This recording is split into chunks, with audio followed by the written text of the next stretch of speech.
Hello friends, welcome back to our channel. Friends, వీడియోలో మనం ఈరోజు అన్ని న్యూస్ పేపర్లో వచ్చినటువంటి ఇంపార్టెంట్ ఎడ్యుకేషన్ అప్డేట్స్తో పాటు చాలా ముఖ్యమైనటువంటి కరెంట్ అఫైర్స్ కూడా రావడం జరిగింది. సో వాటన్నిటి గురించి వన్ బై వన్ ఈ వీడియోలో అయితే చూద్దాం. సో వీడియో చూస్తున్న ప్రతి ఒక్కరు వీడియోని ఖచ్చితంగా లైక్ చేయండి. డైలీ 1 to 2 hours వర్క్ చేసి ఇన్ఫర్మేషన్ మీకు అందించడం జరుగుతుంది. సో మీరు ఇచ్చేటువంటి లైక్స్ ఒక టైప్ ఆఫ్ ఎంకరేజింగ్గా ఉంటాయి కనుక ప్రతి ఒక్కరు వీడియోని లైక్ చేసి మీ మిత్రులకైతే షేర్ చేయండి. అదేవిధంగా సబ్స్క్రైబ్ చేసుకొని చూడండి. రెగ్యులర్గా మీకు జాబ్ అప్డేట్స్ అంతాయి. మన ఛానల్కి సంబంధించినటువంటి టెలిగ్రామ్ గ్రూప్లో కూడా జాయిన్ కాండి. సో దాంట్లో కూడా రెగ్యులర్గా జాబ్ అప్డేట్ షేర్ చేస్తున్నాను. మీకు చాలా యూజ్ ఉంటుంది. ఆ గ్రూప్లో కంపల్సరీ జాయిన్ కాండి. ఫ్రెండ్స్, మన ఛానల్ ద్వారా తెలంగాణ కల్చర్ కావచ్చు, అదేవిధంగా ప్రభుత్వ పథకాలకు సంబంధించినటువంటి గ్రాండ్ టెస్ట్ అనేది మన యాప్లోకి తీసుకురావడం జరిగింది. టాప్ 100 బిడ్స్కి సంబంధించినటువంటి ఈ 2 గ్రాండ్ టెస్ట్లు ప్రజెంట్ మన యాప్లో అయితే ఉన్నాయి. జస్ట్ మీరు 30 రూపీస్ చెల్లించి దీనికి సంబంధించినటువంటి ఆన్లైన్ టెస్ట్ను మీరు రాసుకోవచ్చు. అదేవిధంగా పీడిఎఫ్ను కూడా డౌన్లోడ్ తీసుకునేటువంటి ఆప్షన్ అక్కడ ఇవ్వడం జరిగింది. ఇంకా వాటితో పాటుగా మన యాప్లో గ్రూప్ 4 కావచ్చు, గ్రూప్ 2 కావచ్చు, అదేవిధంగా ఆర్థమెటిక్ రీజనింగ్ సంబంధించినటువంటి కోర్సెస్ కూడా ఉన్నాయి.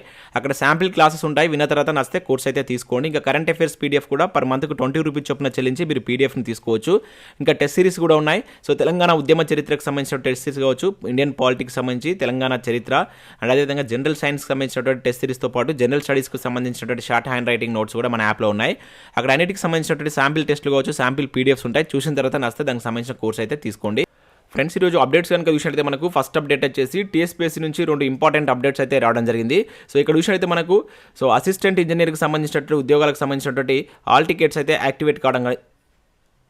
ఫ్రెండ్స్, ఈరోజు అప్డేట్స్ కనుక చూసినట్లయితే మనకు ఫస్ట్ అప్డేట్ వచ్చేసి TSPSC నుంచి 2 ఇంపార్టెంట్ అప్డేట్స్ అయితే రావడం జరిగింది. సో ఇక్కడ మనం ఫస్ట్ది కనుక చూసినట్లయితే అసిస్టెంట్ ఇంజనీర్ ఉద్యోగాలకు సంబంధించినటువంటి హాల్ టికెట్ లింక్ అయితే యాక్టివేట్ కావడం జరిగింది. సో వీటికి సంబంధించి మనకు నెక్స్ట్ మంత్ 5th ఎగ్జామ్ అయితే ఉంది. సో దీనికి సంబంధించి మీరు ఇక్కడ క్లిక్ చేసినట్లయితే ఈ విధంగా అయితే ఓపెన్ కావడం జరుగుతుంది. ఇక్కడ మీ యొక్క TSPSC ఐడి అదేవిధంగా డేట్ ఆఫ్ బర్త్ ఇక్కడ ఇచ్చినటువంటి క్యాప్షన్ ఎంటర్ చేసి మీరు మీ యొక్క హాల్ టికెట్ని అయితే డౌన్లోడ్ చేసుకోండి. సో నెక్స్ట్ ఇక్కడ మరొక అప్డేట్ కనుక చూసినట్లయితే edit application for the agriculture officer అని చెప్పేసి ఇవ్వడం జరిగింది. అగ్రికల్చర్ ఆఫీసర్ ఉద్యోగాలకు సంబంధించినటువంటి ఎడిట్ ఆప్షన్ అయితే మనకి ఇక్కడ ఇవ్వడం జరిగింది. సో ఈ లింక్ పైన క్లిక్ చేస్తే మీకు ఈ విధంగా అయితే ఓపెన్ కావడం జరుగుతుంది. ఇక్కడ మీ యొక్క TSPSC ఐడి అదేవిధంగా డేట్ ఆఫ్ బర్త్ని ఎంటర్ చేసేసి మీరు ఏమైనా మిస్టేక్ చేసినట్లయితే వాటిని అయితే ఎడిట్ చేసుకునేటువంటి ఆప్షన్ మనకు TSPSC అయితే ఇవ్వడం జరిగింది. సో నెక్స్ట్ ఇక్కడ పేపర్లో వచ్చినటువంటి అప్డేట్స్ కనుక చూసినట్లయితే మనకు ఫస్ట్ అప్డేట్ వచ్చేసి గ్రూప్ 1 ఉద్యోగాల భర్తీ సంక్రమంగా చేపట్టాలనే టైటిల్ తోటి ఆంధ్రజ్యోతి న్యూస్ పేపర్లో ఒక అప్డేట్ ఇక్కడ చూడవచ్చు. మెయిన్స్కు 1:150 నిష్పత్తిలో ఎంపిక చేయాలి అభ్యర్థులు అని చెప్పేసి ఇక్కడ ఇచ్చారు. సో ఇన్ఫర్మేషన్ కనుక చూసినట్లయితే 12 ఏళ్ల తర్వాత జారీ చేసినటువంటి గ్రూప్ 1 నోటిఫికేషన్ ఉద్యోగాల భర్తీని సంక్రమంగా చేపట్టాలని అభ్యర్థులు ప్రభుత్వానికి విజ్ఞప్తి చేశారు. సో మెయిన్స్కు 1:150 నిష్పత్తిలో అభ్యర్థులను ఎంపిక చేయాలని వారు ప్రభుత్వాన్ని అభ్యర్థించారు. సో సోమవారం సోమాజిగూడ ప్రెస్ క్లబ్లో ఏర్పాటు చేసినటువంటి సమావేశంలో పలువురు అభ్యర్థులు మాట్లాడారు. సో కొత్త జోనల్ విధానంలో ప్రిలిమ్స్లోనే రిజర్వేషన్ అమలు కావచ్చు, ఈడబ్ల్యూఎస్ రిజర్వేషన్ల అమలుతో బీసీ అభ్యర్థులు భారీగా నష్టపోతున్నారని చెప్పేసి పేర్కొనడం జరిగింది. సో ఉమ్మడి రాష్ట్రంలో 80% వరకు ఓపెన్ కేటగిరీలో పెట్టారని గుర్తు చేశారు. సో చాలా ఏళ్ల తర్వాత మనకు 500 పోస్టులతో ఈ గ్రూప్ 1 నోటిఫికేషన్ అయితే రావడం జరిగింది. సో వీటికి సంబంధించి మెయిన్స్కు 1:150 నిష్పత్తిలో ఎంపిక చేయాలని చెప్పేసి కోరడం జరిగింది. కానిస్టేబుల్ ఎంపికలో వెసులుబాటు కల్పించినట్లుగా గ్రూప్ 1లో కూడా కల్పించాలని చెప్పేసి ప్రభుత్వాన్ని కోరినట్లుగా ఒక అప్డేట్ మనకి ఆంధ్రజ్యోతి న్యూస్ పేపర్లో అయితే చూడవచ్చు. సో నెక్స్ట్ అప్డేట్ కనుక చూసినట్లయితే ప్రొఫెసర్ పోస్టుల భర్తీ ఎప్పుడు అనే టైటిల్ తోటి ఇక్కడ మనకు ఆంధ్రజ్యోతిలో మరొక అప్డేట్ చూడవచ్చు. సో ఇక్కడ నియామక బోర్డుకు ఏర్పాటు చేసిన ప్రయోజనం లేదని చెప్పి చూడవచ్చు. అసెంబ్లీ ఆమోదించిన బిల్లు గవర్నర్ వద్ద పెండింగ్. మంత్రి వివరణ ఇచ్చిన తర్వాత కూడా కదలిక లేదు. యూనివర్సిటీల్లో ఖాళీగా 3000 టీచింగ్ పోస్టులు అని చెప్పేసి ఇక్కడ ఇచ్చారు. సో ఇక్కడ ఇన్ఫర్మేషన్ కనుక చూసినట్లయితే రాష్ట్రంలో యూనివర్సిటీలో ఖాళీగా ఉన్నటువంటి ప్రొఫెసర్ పోస్టుల భర్తీలో కదలిక కనిపించడం లేదు. సో తెలంగాణ రాష్ట్రం ఏర్పడిన తర్వాత ఇప్పటి వరకు ఒక్క ప్రొఫెసర్ పోస్టును కూడా భర్తీ చేయలేదు. సో సంవత్సరాల తరబడి ఖాళీగా అలాగే ఉండిపోవడంతో యూనివర్సిటీల్లో ఆశించిన మేర ప్రగతి సాధించలేకపోతున్నాయని చెప్పేసి విమర్శలు వస్తున్నాయి. సో రాష్ట్రంలో వివిధ యూనివర్సిటీల్లో ప్రస్తుతం సుమారు 3000 వరకు టీచింగ్ పోస్టులు ఖాళీగా ఉన్నట్లు గుర్తించారు. అయితే వీటి భర్తీ ప్రక్రియ ఎప్పటికప్పుడు ఏదో ఒక అడ్డంకితో అయితే నిలిచిపోతుందని చెప్పేసి ఇక్కడ ఇచ్చారు. సో తెలంగాణ రాష్ట్రం ఏర్పడిన తర్వాత ఈ పోస్టుల భర్తీ కోసం 2017లో ఉత్తర్వులు జారీ చేశారు. అప్పట్లో కోర్టు కేసుల వల్ల భర్తీ నిలిపివేశారు. తర్వాత గత ఏడాది జూన్లో ఈ పోస్టుల భర్తీ కోసం ప్రత్యేక నియామక బోర్డును అయితే ఏర్పాటు చేయడం జరిగింది. సో ఈ బోర్డు ద్వారా నియామకాలు చేపట్టడానికి వీలుగా యూనివర్సిటీల చట్ట సవరణ తీసుకురావడానికి ప్రభుత్వం నిర్ణయించింది. సో దీన్ని గత ఏడాది సెప్టెంబర్ 13న అసెంబ్లీలో ఆమోదించడం జరిగింది. అయితే ఈ బిల్లును మనకు గవర్నర్ దగ్గరికి అయితే పంపించారు. సో బిల్లు మనకు గవర్నర్ దగ్గర పెండింగ్ ఉంది. సో అందుకనే ఈ ప్రొఫెసర్ పోస్టులు భర్తీ చేయడానికి ఆలస్యం అవుతుందని చెప్పేసి ఇక్కడ మనకు ఒక అప్డేట్ అయితే ఇవ్వడం జరిగింది. సో ఆ బిల్లు అనేది ఇంకా గవర్నర్ దగ్గర పెండింగ్లో ఉండడం వల్ల వీటిని భర్తీ చేయలేకపోతున్నామని చెప్పేసి ఇక్కడైతే ఓవరాల్గా మనకైతే న్యూస్ ఉంది. సో నెక్స్ట్ విషయం అయితే ఖాళీలు నింపరు, ఉద్యోగ భద్రత లేదు అంటే ఇక్కడ ఒక అప్డేట్ చూడవచ్చు. మార్చి 1 నుంచి సమ్మెలోకి అంగన్వాడీ టీచర్లు. సో పర్మనెంట్ చేస్తామని పట్టించుకొని ప్రభుత్వం ఇతర హామీలు అమలు కావట్లే, ఆరోగ్య లక్ష్మి బిల్లులు పెండింగ్లో పెడుతున్నారని చెప్పేసి ఇక్కడ ఒక అప్డేట్ రావడం జరిగింది. సో ఇక్కడ చూసినట్లయితే మనకు 8 ఏళ్లుగా రాష్ట్రంలోనే అంగన్వాడీ సమస్య పెండింగ్లోనే ఉంది. తెలంగాణ సర్కార్ ఏర్పాటైన నాడు సీఎం కేసీఆర్ అంగన్వాడీలను పర్మనెంట్ చేస్తామని, ఉద్యోగ భద్రత కల్పిస్తామని చెప్పారు. సో అంగన్వాడీలకు ఇచ్చినటువంటి హామీల్లో నేటికి ఏ ఒక్కటి కూడా అమలుకు నోచుకోలేదు. పైగా వారితో వెట్టి చాకరీ చేస్తున్నారని చెప్పేసి ఇక్కడ ఇవ్వడం జరిగింది. ఆరోగ్య లక్ష్మి కోసం ఖర్చు చేసినటువంటి బిల్లులను పెండింగ్ పెడుతున్నారని చెప్పేసి కూడా ఇక్కడ ఇచ్చారు. సో అదేవిధంగా అంగన్వాడీలో ఉన్నటువంటి ఖాళీలను కూడా భర్తీ చేయట్లేదని చెప్పేసి దీనిలో అయితే చెప్పడం జరిగింది. సో వీటన్నిటికి సంబంధించి వీళ్ళు మార్చి 1 నుంచి సమ్మె చేయబోతున్నట్లు ఇక్కడ ఒక అప్డేట్ మనకు వెలుగు న్యూస్ పేపర్లో అయితే రావడం జరిగింది అంగన్వాడీ ఉద్యోగాలకు సంబంధించి. సో నెక్స్ట్ ఇక్కడ మనకు చూసినట్లయితే so employment provident fund organization నుంచి 557 ఉద్యోగాలకు సంబంధించిన నోటిఫికేషన్ అయితే రిలీజ్ అయింది. చాలా మంచి నోటిఫికేషన్. ఇంకా వీటికి ఎవరైనా అప్లై చేసుకోకుండా ఉన్నట్లయితే అప్లై చేసేటువంటి ప్రయత్నం చేయండి. దీనిలో మనకు ఎన్ఫోర్స్మెంట్ ఆఫీసర్ సంబంధించి 418 వేకెన్సీస్ ఉన్నాయి. అదేవిధంగా అసిస్టెంట్ ప్రొవిడెంట్ ఫండ్ కమిషనర్ సంబంధించి 159 వేకెన్సీ అయితే ఉన్నాయి. సో వీటికి సంబంధించి మీరు డిగ్రీ అర్హతతో అయితే అప్లై చేసుకోవచ్చు. సో మన తెలుగు రాష్ట్రాల్లో కూడా, మన తెలంగాణలో కూడా వీటికి సంబంధించినటువంటి ఎగ్జామినేషన్ సెంటర్స్ అయితే ఇవ్వడం జరిగింది. సో మార్చి 17 వరకు అయితే లాస్ట్ డేట్ ఉంది. సో ప్రతి ఒక్కరు వీటికి అప్లై చేసుకునే ప్రయత్నం చేయండి. సో ఇక్కడ ఉన్నటువంటి వెబ్సైట్కి వెళ్ళి సో వాటికి సంబంధించినటువంటి పీడిఎఫ్ డౌన్లోడ్ చేసుకొని చూసి మీకు కనుక ఎలిజిబిలిటీ ఉంటే అప్లై చేసేటువంటి ప్రయత్నం చేయండి. సో ఇవి మనకు వివిధ న్యూస్ పేపర్లో వచ్చినటువంటి ఎడ్యుకేషన్ అప్డేట్స్. ఈరోజు చాలా తక్కువ అప్డేట్స్ అయితే రావడం జరిగింది. నెక్స్ట్ కరెంట్ అఫేర్స్ చూద్దాం. చాలా ఇంపార్టెంట్ కరెంట్ అఫేర్స్ ఉన్నాయి. స్కిప్ చేయకుండా ఎండ్ వరకు చూడండి. చూసే ప్రతి ఒక్కరు ఖచ్చితంగా లైక్ చేయండి. ఒకే వీడియోలో మీకు ఎడ్యుకేషన్ అప్డేట్స్ అదేవిధంగా కరెంట్ అఫేర్స్ కలిపి అయితే అందించడం జరుగుతుంది. సో ఇక్కడ మనం ఫస్ట్ కరెంట్ అఫేర్ కనుక చూసినట్లయితే ముకారా సర్పంచ్కి స్వచ్ఛ సుజల్ పురస్కారం అంటూ ఒక ఇంపార్టెంట్ కరెంట్ అఫేర్ మనం ఇక్కడ చూడవచ్చు. సో రాష్ట్రంలోని ఆదిలాబాద్ జిల్లా ఇచ్చోడ మండలం ముకారా గ్రామ పంచాయతీకి మరొక జాతీయ అవార్డు అయితే వరించినట్లు ఇక్కడైతే చూడవచ్చు. సో ఇక్కడ చూసినట్లయితే అన్ని విభాగాల్లో స్వచ్ఛ గ్రామంగా తీర్చిదిద్దడంలో ఆదర్శంగా నిలిచినటువంటి ఆ గ్రామ సర్పంచ్ మీనాక్షికి కేంద్ర ప్రభుత్వం స్వచ్ఛ సుజల్ శక్తి సమ్మాన్ 2023 పురస్కారానికి అయితే ఎంపిక చేసినట్లు ఇక్కడ ఒక అప్డేట్ అయితే మనకు రావడం జరిగింది. సో రాష్ట్రపతి ద్రౌపది ముర్ము చేతుల మీదుగా మార్చి 4వ తేదీన ఈ పురస్కారాన్ని అందజేస్తామని చెప్పేసి ఇక్కడ ఒక అప్డేట్ అయితే రావడం జరిగింది. సో మనకి ఇక్కడ విషయం అయితే పచ్చదనం కావచ్చు, పరిశుభ్రత, 100% మరుగుదొడ్ల నిర్మాణం, అదేవిధంగా సోలార్ ఏర్పాటుతోటి మనకి ఇటీవల ఇది వార్తల్లో అయితే నిలవడం జరిగింది. తెలంగాణలో తొలి సోలార్ గ్రామంగా కూడా మనకి ముకారా గ్రామ పంచాయతీ అయితే నిలిచింది. సో ఈ నేపథ్యంలో ఆ గ్రామ పంచాయతీకి సంబంధించినటువంటి సర్పంచ్కి సో స్వచ్ఛ సుజల్ శక్తి సమ్మాన్ 2023 పురస్కారాన్ని కేంద్ర ప్రభుత్వం ఇస్తున్నట్లు ఒక అప్డేట్ అయితే ఇక్కడ రావడం జరిగింది. చాలా ఇంపార్టెంట్. దీనికి సంబంధించినటువంటి ఈ అవార్డు నేమ్ గుర్తుంచుకోండి. అండ్ మీకు తెలిసినటువంటిది ముకారా పంచాయతీ అనేటువంటిది ఏ జిల్లాలో ఉందని చెప్పేసి డైరెక్ట్ అడగడానికి ఛాన్స్ ఉంటుంది. ఆదిలాబాద్ జిల్లా అని చెప్పేసి గుర్తుంచుకోండి.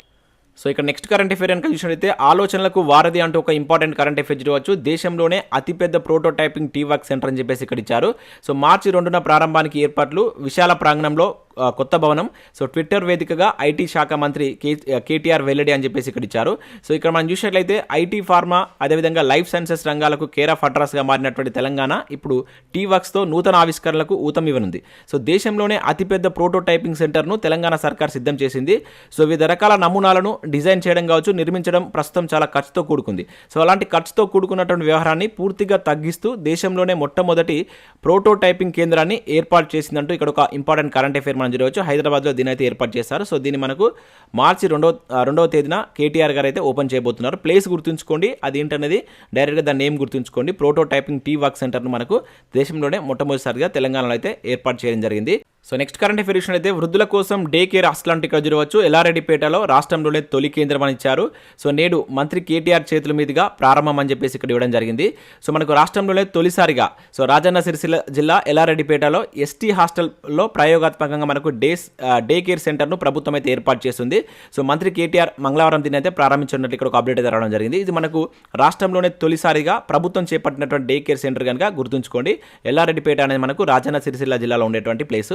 సో అక్కడ దీన్ని తొలిసారిగా అయితే తీసుకురాబోతున్నారు. ఇక నెక్స్ట్ చూసినట్టు మనకి ఇక్కడ తైక్వాండో చాంప్ హర్యానా అని చెప్పేసి ఇక్కడ ఒక ఇంపార్టెంట్ కరెంట్ అఫేర్ చూడవచ్చు. సో నేషనల్ క్యాడెట్ తైక్వాండో ఛాంపియన్షిప్లో హర్యానా డబుల్ టైటిల్ను కైవసం చేసుకుంది. మెన్స్ టీమ్తో పాటు ఓవరాల్ ఛాంపియన్గా అయితే నిలిచింది. అదేవిధంగా ఈ టోర్నీలో హర్యానా 105 పాయింట్లతో ఓవరాల్ ఛాంప్గా నిలవగా సో అస్సాం 98 పాయింట్లతో రన్నరప్ టైటిల్ని అయితే నెగ్గినట్లు ఇక్కడ చూడవచ్చు. అదేవిధంగా మెన్స్లో హర్యానా 80 పాయింట్లతో ట్రోఫీని సొంతం చేసుకోగా అస్సాం 46 పాయింట్లతోటి, మహారాష్ట్ర 43 పాయింట్లతోటి తర్వాత స్థానంలో నిలిచాయి. ఇక విమెన్స్ విభాగంలో కనుక చూసినట్లయితే ఉత్తరాఖండ్ 54 పాయింట్లతోటి ఛాంపియన్షిప్ ట్రోఫీని అయితే గెలుచుకుంది. అస్సాం రన్నరప్గా ఉందని చెప్పేసి ఇక్కడ మనకి ఇవ్వడం జరిగింది. సో ఇక్కడ మనకు ఫస్ట్ ప్లేస్, సెకండ్ ప్లేస్ను గుర్తుంచుకోండి. అదేవిధంగా 2 విభాగాల్లో మనకి ఇక్కడ హర్యానా అయితే నిలవడం జరిగింది కనుక సో హర్యానా నేమ్ కూడా గుర్తుంచుకునే ప్రయత్నం చేయండి. సో నెక్స్ట్ అప్డేట్ చూసినట్టు ఇక్కడ మనకు తెలంగాణ మిస్టర్ ఐరన్ మ్యాన్గా శివశంకర్ అంటూ ఇక్కడ ఒక అప్డేట్ మనం చూడవచ్చు. సో మంచిర్యాల జిల్లా బెల్లంపల్లిలో జరిగినటువంటి Telangana body building state level పోటీల్లో తెలంగాణ మిస్టర్ ఐరన్ మ్యాన్ టైటిల్ను శివశంకర్ కైవసం చేసుకున్నారని చెప్పేసి ఇక్కడ చూడవచ్చు. సో బెల్లంపల్లి పట్టణంలో ఏఎంసీ గ్రౌండ్లో బెల్లంపల్లి స్కై జిమ్ ఆధ్వర్యంలో ఆదివారం రాత్రి తెలంగాణ రాష్ట్ర బాడీ బిల్డింగ్ ఛాంపియన్షిప్ పోటీలు అయితే జరిగాయి. సో ఈ పోటీలో మనకు హైదరాబాద్కు చెందినటువంటి శివశంకర్ సో టైటిల్ అయితే గెలుచుకోవడం జరిగింది. దాంతోపాటు ఇక్కడ మనకు షేక్ అన్వర్కు మిస్టర్ ఆదిలాబాద్గా అయితే నిలిచారు. అదేవిధంగా మిస్టర్ జూనియర్ తెలంగాణగా హైదరాబాద్కు చెందినటువంటి విశాల్ కుమార్ గెలుపొందినట్లు ఇక్కడ ఒక అప్డేట్ అయితే మనం గుర్తుంచుకోవాల్సి ఉంటుంది. ఇక నెక్స్ట్ చూసినట్లయితే అతి సమీపానికి గురు శుక్రులు అని చెప్పేసి ఇక్కడ ఒక అప్డేట్ మనకు రావడం జరిగింది.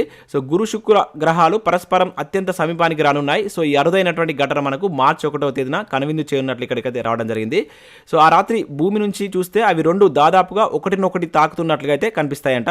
సో నిజానికి అవి ఎప్పటిలాగానే పరస్పరం కొన్ని లక్షల కిలోమీటర్ల దూరంలో ఉంటాయి. కాకపోతే సూర్యుని చుట్టూ వాటి యొక్క పరిభ్రమణ క్రమంలో భాగంగా సో భూమి నుంచి చూసే వాళ్ళకు మాత్రం ఒకరోజు పరస్పరం అత్యంత దగ్గరగా వచ్చినట్లు కనిపిస్తాయి. సో అదే మనకు మార్చ్ 1. సో డేట్ను గుర్తుంచుకొని డైరెక్ట్గా మనకు డేట్ ఓరియంటేషన్ క్వశ్చన్ అడగడానికి ఛాన్స్ ఉంటుంది. సో ఇటీవల కాలంలో సో గురు శుక్ర గ్రహాలు అతి సమీపానికి వచ్చినట్టు రోజు ఏదని చెప్పేసి అడగడానికి ఛాన్స్ ఉంటుంది. 2023 మార్చ్ 1 అని చెప్పేసి గుర్తుంచుకోండి. సో నెక్స్ట్ ఇక్కడ చూసినట్లయితే మనకు హాకీ విజేత మధ్యప్రదేశ్ అని చెప్పేసి ఇక్కడ జరిగింది. సో ఇక్కడ చూసినట్లయితే మనకు జాతీయ సీనియర్ మహిళల హాకీ ఛాంపియన్షిప్లో మధ్యప్రదేశ్ అయితే విజేతగా నిలిచింది. సో కాకినాడ వేదిక జరిగినటువంటి టోర్నీలో దేశవ్యాప్తంగా వివిధ రాష్ట్రాలకు సంబంధించిన జట్లు అయితే పాల్గొన్నాయి. సో ఫైనల్లో మధ్యప్రదేశ్ అయితే మనకి విజేతగా నిలిచినట్టు ఒక అప్డేట్ అయితే చూడవచ్చు. సో నెక్స్ట్ కరెంట్ అఫేర్ అయితే భారత్లో తొలి విదేశీ వర్సిటీ అంటూ ఒక ఇంపార్టెంట్ కరెంట్ అఫేర్ ఇక్కడ మనం చూడవచ్చు. ఆస్ట్రేలియాకు చెందినటువంటి డీకిన్ వర్సిటీ క్యాంపస్ను గుజరాత్లో ఏర్పాటు చేసేందుకు సంసిద్ధత అని చెప్పేసి ఇక్కడ ఇచ్చారు. సో ఇక్కడ ఇన్ఫర్మేషన్ చూసినట్టయితే మనకు ఆస్ట్రేలియాకు చెందినటువంటి టాప్ ర్యాంక్ వర్సిటీ అయినటువంటి డీకిన్ వర్సిటీని భారత్లో తన క్యాంపస్ను ఏర్పాటు చేయనుందని చెప్పేసి ఇక్కడ ఇచ్చారు. సో ఈ క్రమంలో భారతదేశంలో క్యాంపస్ను ఏర్పాటు చేసేటువంటి తొలి విదేశీ యూనివర్సిటీగా అయితే నిలనుంది. సో సోమవారం వెలువడినటువంటి నివేదిక ప్రకారం ఈ డీకిన్ వర్సిటీ క్యాంపస్ను మనకు గుజరాత్లో ఉన్నటువంటి గిఫ్ట్ సిటీలో ఏర్పాటు చేయనున్నారు. సో ఈ మేరకు అధికారిక ప్రకటన మార్చి 8న వెలువడనుందని చెప్పేసి ఇక్కడ ఇచ్చారు. సో ఆస్ట్రేలియా ప్రధాని అయినటువంటి మనకు యాంటోనీ ఆల్బనీస్ మనకు అహ్మదాబాద్లో పర్యటించనున్నారు. సో యాంటోనీ భారత పర్యటనను పురస్కరించుకొని సో ఈ క్యాంపస్ యొక్క ఏర్పాటును ప్రకటించనున్నట్లు ఇక్కడైతే ఒక అప్డేట్ రావడం జరిగింది. సో ఇవి మనకు వివిధ న్యూస్ పేపర్లో వచ్చినటువంటి ఇంపార్టెంట్ కరెంట్ అఫేర్స్ అదేవిధంగా ఎడ్యుకేషన్ అప్డేట్స్. సో వీడియో నచ్చినట్లయితే లైక్ చేసి మీ మిత్రులకైతే షేర్ చేయండి. Thanks for watching. Thank you everyone.